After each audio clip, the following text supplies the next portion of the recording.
স্বাগতম জনাইছোঁ। মই এতিয়া আৰু এটি কবিতা আবৃত্তি কৰিম। কবিতাটিৰ নাম হয় জোনলৈ যাওঁ ব'লা। জোনমণি সোণমণি আৰু মণিমালা, জোনবাই দেশলৈ যাওঁ আমি বালা। ৰেল নাযায়, বাছ নাযায়, কেনেকৈ যাম? ৰকেটত উঠি আমি জোনবাই পাম।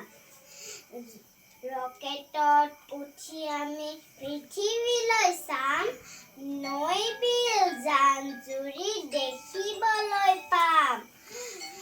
জোনৰ পিঠিত বহি আমি বনভোজ খাম। জিকমিক তৰাবোৰ ওচৰতে পাম। নমস্কাৰ। ভিডিঅ'টি যদি ভাল লাগিল লাইক এণ্ড শ্বেয়াৰ কৰিব।